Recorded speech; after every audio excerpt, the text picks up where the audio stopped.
Streaming live, tackling the topics everyone's talking about online. Share, engage, interact. This is Newsfeed Now. And a happy, finally, Friday to you. It's also the last Friday before Mother's Day. I'm going to give you some advice. Moms like flowers, moms like candy, moms like jewelry, candles, and cards, but most importantly, moms want your love. Call your mom. Tell her Happy Mom's Day. Maybe she'll like some Sonic Ice. I do. I enjoy that. Hey, big show to get to today, but I've got to start with snakes in your face. Snakes in your face.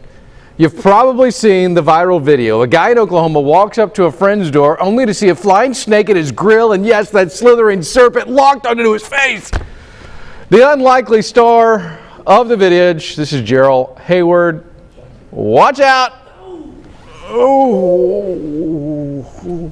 So he was at a friend's house, right? And his friend thought he was playing a joke, but it was a serious situation.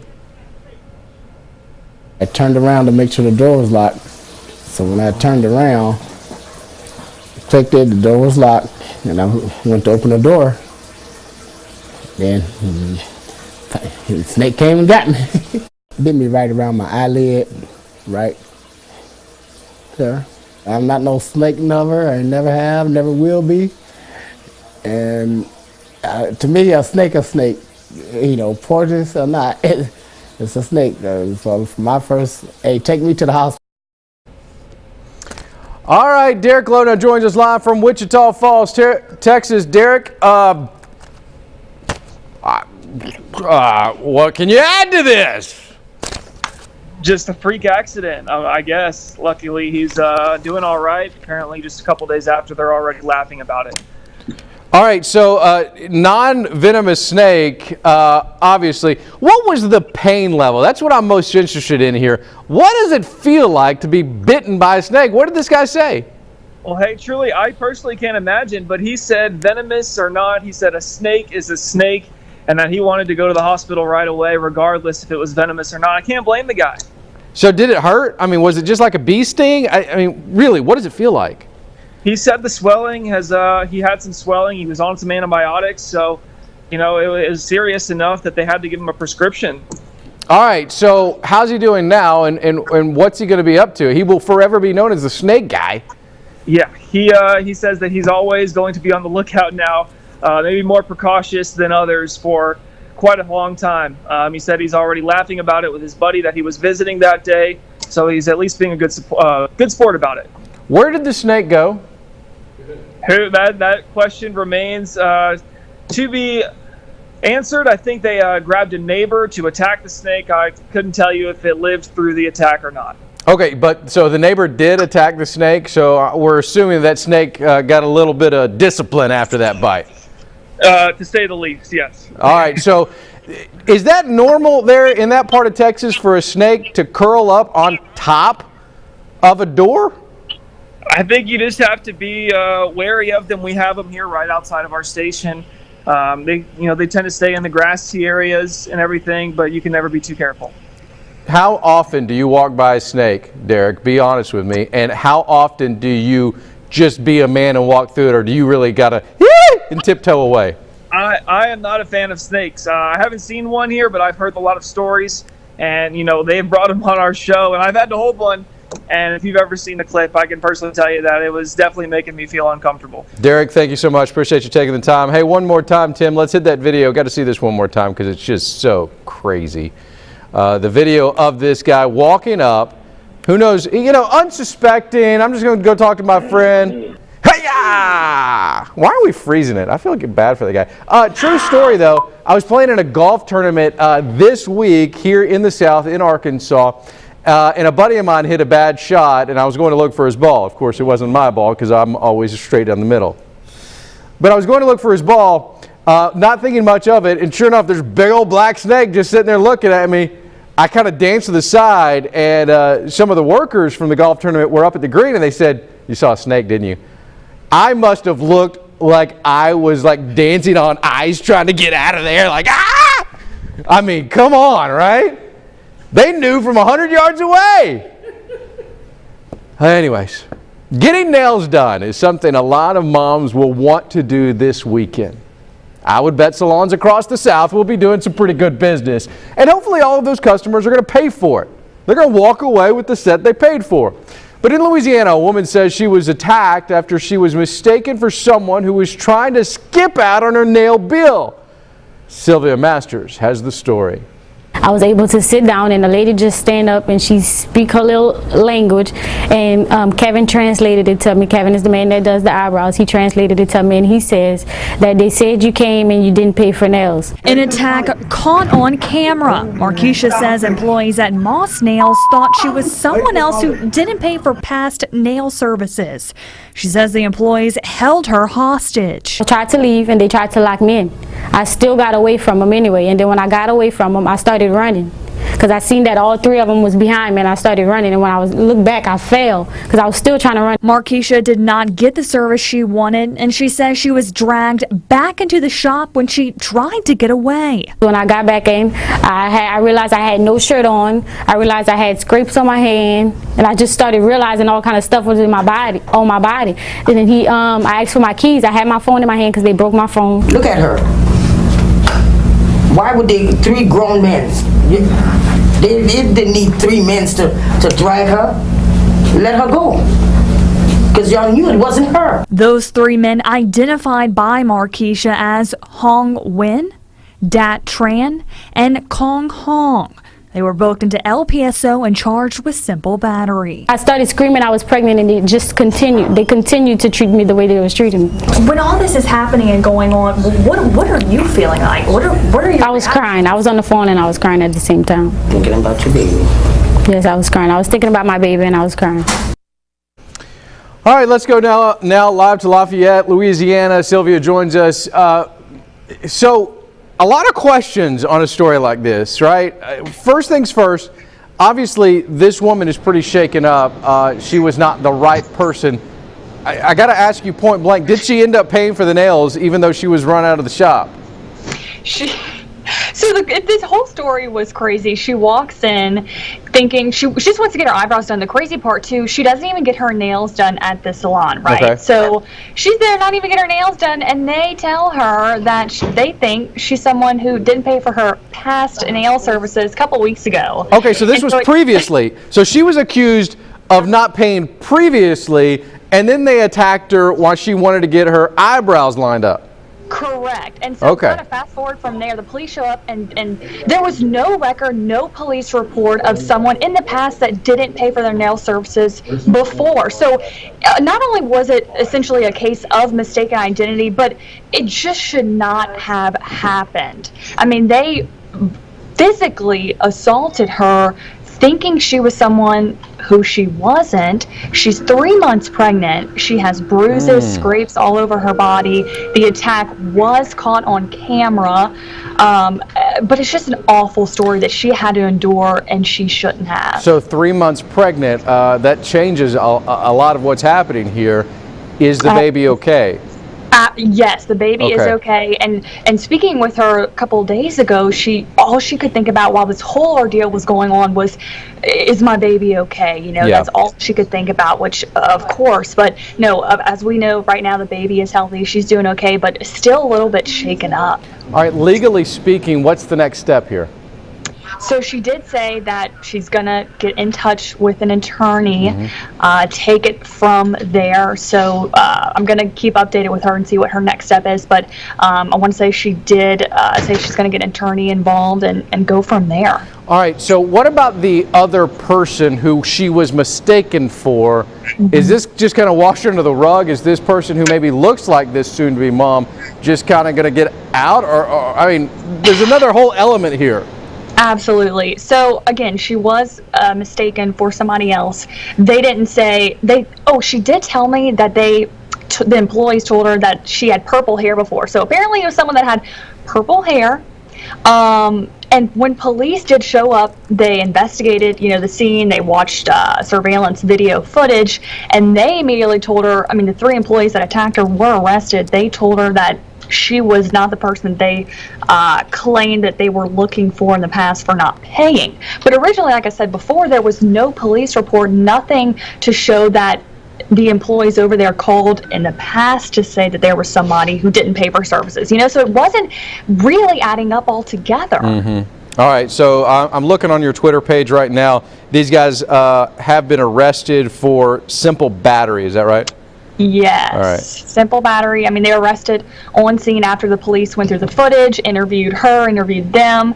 So she wasn't arrested. I mean, a lot of people, it's blowing up on social media. A lot of people are saying different things. But at the end of the day, those 3 employees that essentially attacked her were arrested and charged with simple battery. So interesting stuff. Sylvia Masters, make sure you follow her, S Masters KLFY, on Twitter to get more information. Keep us up to date there. And Sylvia, you can feel free to follow me at any time. I'm kind of hurt that you haven't followed me yet. My feelings are hurt. Whoops, I'm sorry. I know, I noticed you followed me, but I forgot to follow back. So go do that Sylvia. right now. All right, thanks. Have a good weekend. Call your mom, say hi. Let's stick with the Mother's Day theme in Nashville. There's a group working to get moms out of jail. Give them the gift of freedom. CB Cotton has this story about an activist group bailing out moms who can't afford to bail themselves out. You could just say, like, welcome home, mamas, or something. Yeah. Wednesday evening, this group of activists gathers at Hadley Park, creating a Mother's Day surprise. Some of our mamas cry and just tears of joy. Tears of joy because these signs and cards will be for Black mothers spending this Mother's Day out of jail. Members and supporters of Southerners on New Ground are locally bailing out Black mothers and caregivers who are stuck in jail because of their inability to pay bail. On Wednesday, members of Nashville's Southerners on New Ground chapter spent the day at the Davidson Detention Center, identifying mothers they can help. If you can't afford bail, you could be in jail, you know, over a year or more before your trial comes up. So it's not just a couple of days in which you'll be separated from your family just because you can't pay. It's a situation that some activists have seen firsthand. There were a couple of my family members that unfortunately went to jail, and it was very challenging for us to actually get the collective resources to potentially purchase their freedom. The effort is part of a national campaign by the National Bailout Collective. The goal? Ending the practice of money bail. I think it's safe to say that there are 2 justice systems. There's one justice system for the rich and the moneyed, and there's another justice system for the indigent and the poor. While their work continues, they're excited to give freedom this Mother's Day. And they're given that second chance, that chance to be out and live full lives. Bree Teeley now joins us live from Nashville, Tennessee. Bree, this is a very interesting story to me. Obviously, conceptually, moms, you know, it's such an important thing in each and every person's life. This one takes it to a whole different standard of getting moms kind of reunited on the outside of prison. I mean, is there a sweeter gift than your freedom? You know, I think not. Just in time for Mother's Day. And I didn't realize, Aaron, that if you can't afford to pay your bail, and there are a lot of people who can't, sometimes you're in jail for up to a year before your trial. So this is a massive amount of time to be away from your young children who are impressionable, who are needing you. So I think it's so wonderful that there are organizations like this working on behalf of, you know, incarcerated mothers. They need our help. You know, there is this thought process of a second chance, Bree, and I think that that's something that should be heard during this discussion, is that, you know, we're not trying to clear their names at this point. We're not trying to do anything other than give them a second chance to get back with their family. Exactly. These are people who are financially disadvantaged. They just don't have the resources. They need the help of their community. They need the help from these groups to at least just get out of jail until they go to trial. This is just to make their bail and get them out, reunite them with their families. But of course, no, this is not a free pass. This is not a hall pass out of jail. Yeah. Is a short window of time that hopefully will make a big difference, you know? Yeah, the story reads that they're looking for a mother with a bail of $10,000 or less. And I do want to go to a different, kind of turn this a little bit, Bree, because we do need to think about, they're in jail for a reason, right? They're accused of some kind of crime. And when you look at a bail of $10,000 or less, this is not going to be the big time crimes that we're letting out criminals or suspected criminals who have done some bad things. Do you know if this group looks at the type of crime alleged to be committed? I believe they do, and I believe they're for nonviolent offenses. Great. Yes, exactly. So it's no one who is, a danger to the community. Oftentimes these are petty crimes, maybe repeat offenders, who get caught up in the system. But no, they are not. They're not a danger to the community. Well, Bree, it's interesting. I've done some work with a group that rehouses, that finds new jobs for women out of prison. And when we're talking about these $10,000 bail or less, sometimes you're talking about, you said petty crime, but also petty drug offenses. And a lot of these women get caught up in this drug trade, and they find themselves in a legality system that is much more than maybe the crime they committed to begin with. And look, I'm not trying to say that this is not a criminal justice debate, but I'm saying that sometimes moms need some help. Absolutely. It's hard to get out of the system. It seems once you get in, it's like this repeat cycle, and you really feel for these women, because a lot of times they get out of jail, they don't want to go back. They learn their lessons in there. They want their freedom, as I think most people do, but they get caught up in the system. So yes, they need some help. Everybody deserves a second chance, right? And especially mothers on this Mother's Day weekend. I agree. Bree, thank you so much. Make sure you give your mom a call this weekend, all right? Will do, Aaron. Thank you. Bree, talk to you later. Have a good weekend. From Hawaii to California and now Kansas, one man is on a mission to break the stigma surrounding health and mental health. Adele Corre is running a 5K in 50 states in 50 days. Corre will finish all 50 races in June. Adele now joins us live as he is on the road. All right, so Adele, first off, thanks for being on the show. I ran a 5K earlier in the year, and it put me down for a while.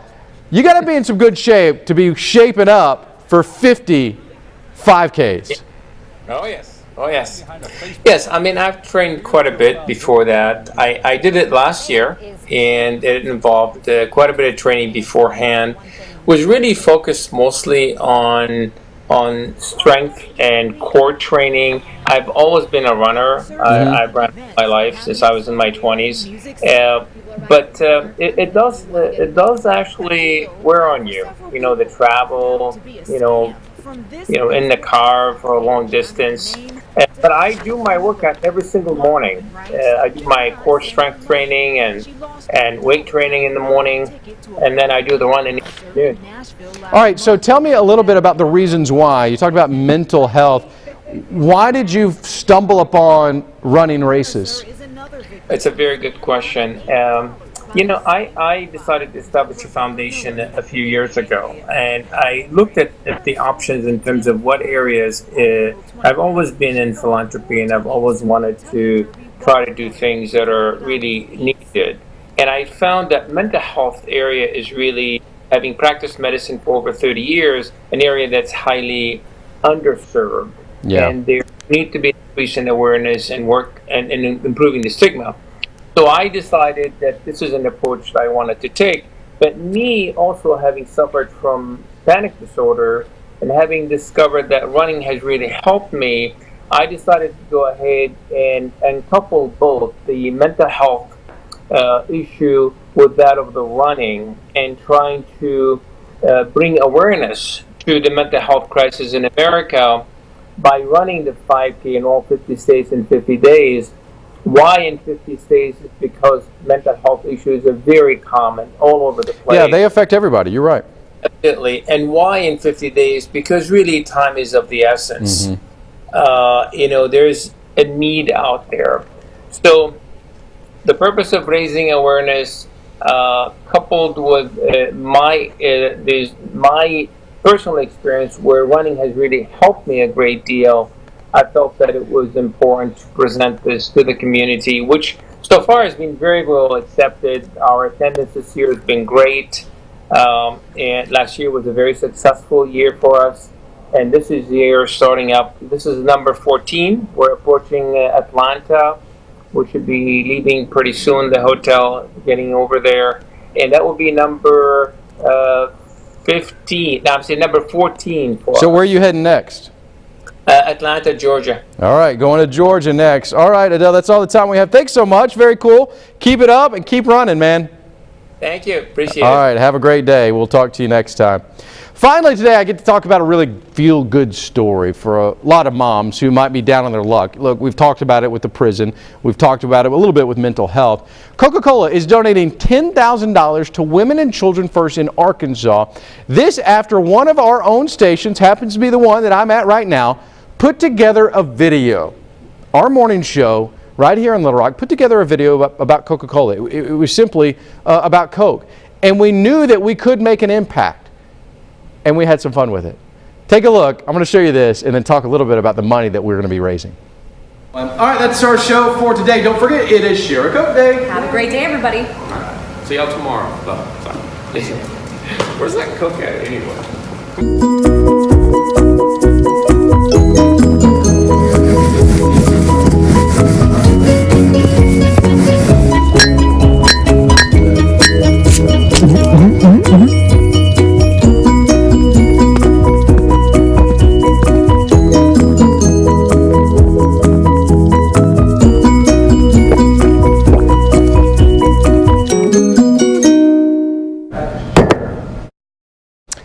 All right, so it was really cool to put this together. It didn't take us that long. We had no idea that they were going to donate that amount. 12 different stations from around the country got the opportunity to make a video. We just kind of went with it. $10,000 is what we helped raise. We didn't know, again, what that amount was. We were just doing it for fun, maybe to help out. We chose Women and Children First because my buddy, who is in that video as well, actually came to Little Rock after his mom left a domestic violence situation, and that's the shelter they used, Women and Children First. So that's why we're doing it. $10,000 is going to that organization to help women and children get out of situations that they don't need to be in. I can't think of a better Mother's Day ending for this show than that right there. $10,000 going to Women and Children First. We're very proud to be a part of it. And because Newsfeed Now is a part of all of us, we're proud to be a part of it as well. Thank you guys for letting me share that story. Have a great weekend, and again, go kiss your mom. And even if it's some woman with not getting any love, just go give her a hug. Steve, hug your wife, okay? Absolutely. Okay, I knew Steve would. Bye, guys.